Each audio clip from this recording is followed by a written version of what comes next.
thank you for making me a part of this and thank you, IRIA and Swasti Foundation for such a great initiative. And also, there are many reputed people in the meeting. Bipin Gopal sir and Karthikeyan sir, Narayan sir, many of them are there.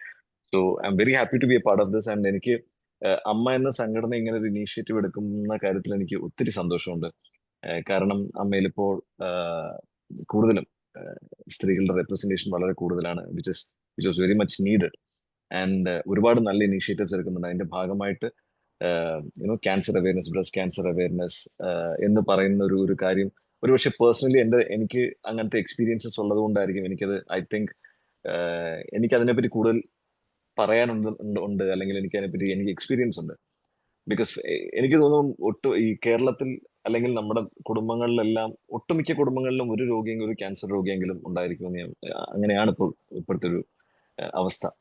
And ഏറ്റവും കൂടുതൽ നമ്മൾ പൈസ ചെലവാക്കുന്നത്, നമ്മുടെ രാജ്യം ഏറ്റവും കൂടുതൽ പൈസ ചെലവാക്കുന്നത് ഡിഫൻസിന് വേണ്ടിയിട്ടാണ്. ആൻഡ് അതിർത്തിയിൽ കൊല്ലപ്പെടുന്നതിനൊക്കെ കൂടുതൽ ആൾക്കാർ കൊല്ലപ്പെടുന്നത് ക്യാൻസർ ബാധിച്ചും തന്നെയാണ്. അപ്പോ അതിന് ഇപ്പോഴും നമുക്കൊരു ചിലപ്പോൾ ഒരു മുന്നിലേക്ക് എത്ര നമ്മൾ വേഗത്തിൽ സഞ്ചരിക്കുന്നു അതിലും വേഗത്തിൽ ക്യാൻസർ മുന്നോട്ട് പോകുന്നു എന്നാണ് തോന്നിയിട്ടുള്ളത്. അപ്പൊ എനിക്ക് പേഴ്സണലി എന്റെ ഫാദർ 3 തവണ അദ്ദേഹം ക്യാൻസർ സർവൈവ് ചെയ്തു. അത് എനിക്ക് തോന്നുന്നു അത് ആ സമയത്ത് ഉണ്ടായിരുന്ന ആ ഡോക്ടേഴ്സിന്റെ ഇന്റർഫിയറൻസ് കൊണ്ടും അവര് കറക്റ്റായിട്ട് ടൈംലി ആയിട്ട് പല കാര്യങ്ങൾ ചെയ്തുകൊണ്ടും ആൻഡ് പീരിയോഡിക്കൽ ആയിട്ടുള്ള ചെക്കപ്സും കൊണ്ടാണ് അദ്ദേഹം he was first detected in 2012.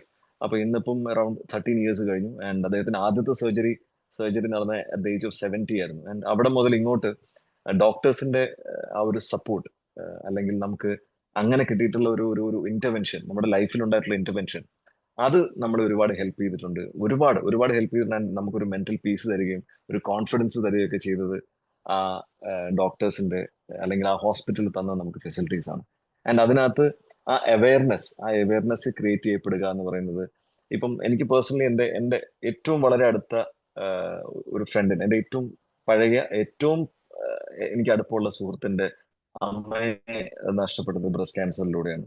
അത് എനിക്ക് തോന്നുന്നു നമ്മൾ എത്ര AI അഡ്വാൻസ്ഡ് ആയി പല കാര്യങ്ങൾ അഡ്വാൻസ്ഡ് ആയെങ്കിലും മനുഷ്യ ചിന്താഗതി പലപ്പോഴും പുറകോട്ട് നിൽക്കുന്ന ഒരു അവസ്ഥ കൊണ്ടാണ്.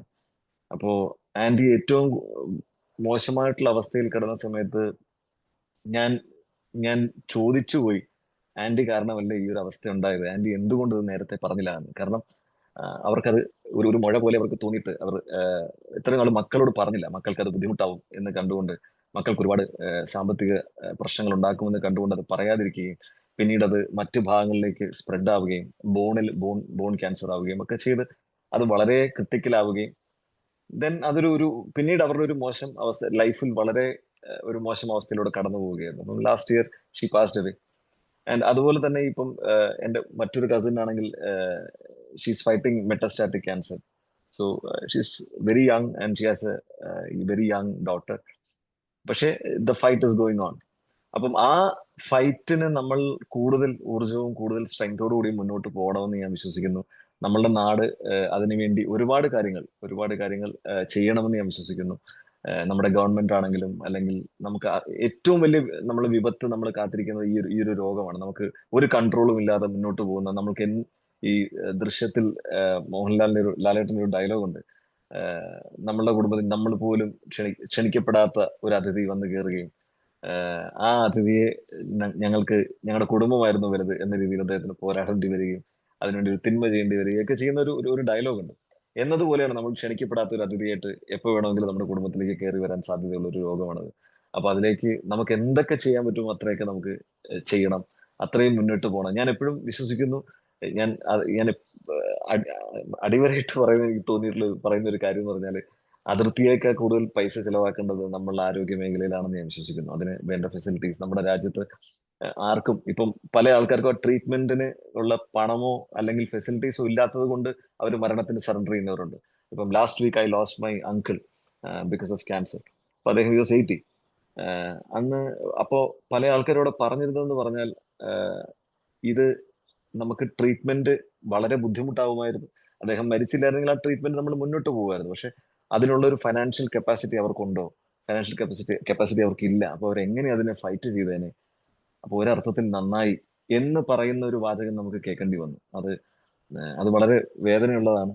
ആൻഡ് അങ്ങനത്തെ സാഹചര്യങ്ങൾ മാറ്റാൻ നമുക്ക് സാധിക്കട്ടെ. ഇപ്പം പുതിയ ടെക്നോളജിയും ഒരുപാട് അവയർനെസ്സും ക്രിയേറ്റ് ചെയ്യുക, നമുക്ക് ബെറ്റർ ലിവിങ് കണ്ടീഷൻസ് ക്രിയേറ്റ് ചെയ്യാൻ പറ്റട്ടെ എന്ന് ഞാൻ ആശംസിക്കുന്നു. And very happy to be part of this and let this go on. And നമുക്ക് ഒരുപാട് വലിയ കാര്യങ്ങൾ ചെയ്യാൻ പറ്റുമെന്ന് ഞാൻ വിശ്വസിക്കുന്നു. Thank U.